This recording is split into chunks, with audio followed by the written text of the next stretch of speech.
Hi friends, ఈ video నచ్చినట్లయితే like చేయండి, సబ్స్క్రైబ్ చేయండి.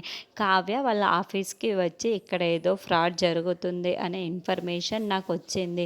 ఇక్కడ ఏమైనా ఫ్రాడ్ జరుగుతుందా అని చెప్పేసి అక్కడున్న మేనేజర్ని అయితే అడుగుతూ ఉంటుంది.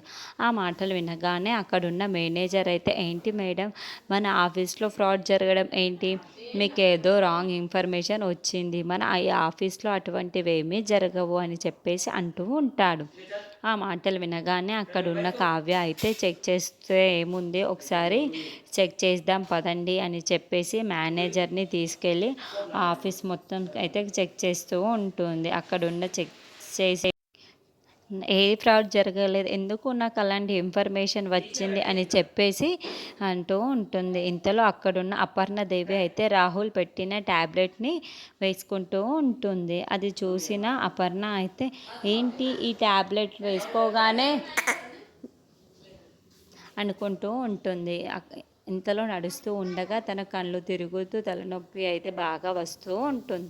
అది చూసిన అపర్ణాదేవి అయితే, ఏంటి ఎప్పుడులాగా లేదు, ఈరోజు ఏదో వెరైటీగా అనిపిస్తుంది, ట్యాబ్లెట్ వేసుకుంటే నాకు ఎందుకో తేడాగా ఉంది అని చెప్పేసి అక్కడున్న కావ్యని ఫోన్ చేస్తూ ఉంటుంది. ఇంతలో కావ్య అయితే ఫోన్ లిఫ్ట్ చెయ్యకుండా చూడకుండా ఉండిపోతూ ఉంటుంది. ఇంతలో అపర్ణదేవి అయితే స్పృహ కోల్పోయి అక్కడ పడిపోయి చనిపోతూ ఉంటుంది.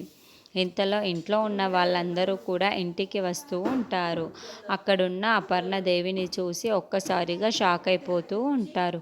ఎంత లేపినా సరే లేవకపోవడంతో అక్కడున్న రాజు అయితే ఒక్కసారిగా షాక్ అయిపోతూ ఉంటాడు. అమ్మ లెవ్వమ్మా లెవ్వమ్మా అని చెప్పేసి అలాగే చెప్తూ ఉండిపోతాడు. అది చూసిన కావ్య ఒక్కసారిగా షాక్ అయిపోయి చాలా బాధపడుతూ ఉంటుంది. కావ్య, ఇదంతా నీ వల్లే జరిగింది, నిన్ను నమ్ముకొని మా అమ్మని విడిచిపెట్టి వెళ్ళాను, ఇలా చేస్తామని అస్సలు అనుకోలేదు అని చెప్పేసి కోపగించుకుంటూ ఉంటాడు.